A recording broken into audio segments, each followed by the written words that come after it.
ડાંગમાં નાયબ મુખ્યમંત્રી હર્ષ સંઘવીની વિકાસ સંકલ્પ સભા. આવતી ચૂંટણીમાં કમળનું ફૂલ ખીલવવાનું કોંગ્રેસના કાર્યકર્તાઓએ પણ ધારણ કર્યો કેસરીયો ખેસ.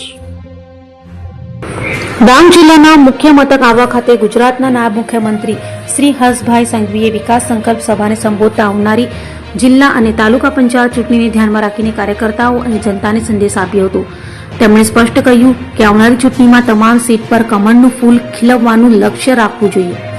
સભામાં તેમણે ભાવનાત્મક અપીલ કરતા જણાવ્યું કે સબરી માતાના સોગંદ લઈને હું તમને વચન આપું છું કે આવનારી હોળીનો તહેવાર હું ડાંગમાં જ ઉજવીશ, પરંતુ તમે સૌએ કમળના ફૂલને જંગી બહુમતીથી જીતાડવાનું છે.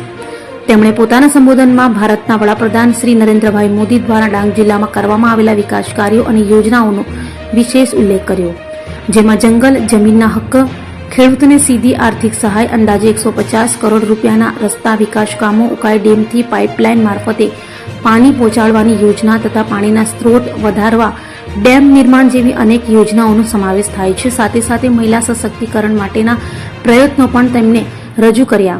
આ ઉપરાંત તેમણે ડાંગ જિલ્લાના પ્રશ્નોને વિધાનસભા સુધી પહોંચાડવા માટે ધારાસભ્ય શ્રી વિજયભાઈ પટેલ તેમજ પાર્ટીના જૂના અને પાયાના કાર્યકર્તાઓ, સ્થાનિક નેતાઓ, મંત્રીઓ, તમામ નાના મોટા કાર્યકર્તાઓના યોગદાનને બિરદાવ્યું. ખાસ કરીને શ્રી ગણપતભાઈ વસાવા સહિતના આગેવાનોના કાર્યને વખાણ્યા. સભા દરમિયાન રાજકીય માહોલ પણ ગરમાયો હતો, જ્યારે કોંગ્રેસના ઘણા કાર્યકર્તાઓએ કોંગ્રેસનો હાથ છોડી ભાજપમાં જોડાયા હતા. આ પ્રસંગે હર્ષભાઈ સંઘવીએ નવા જોડાયેલા કાર્યકર્તાઓને કેસરીયો ખેસ પહેરાવી તેમનું સ્વાગત કર્યું હતું. અંતમાં હર્ષ સંઘવીએ ડાંગ જેવા આદિવાસી વિસ્તારમાં સતત વિકાસ થતો રહે અને હંમેશા કમળનું ફૂલ ખીલતું રહે તેવી ભાવના વ્યક્ત કરી સૌને બે હાથ જોડી અભિવાદન કર્યું હતું.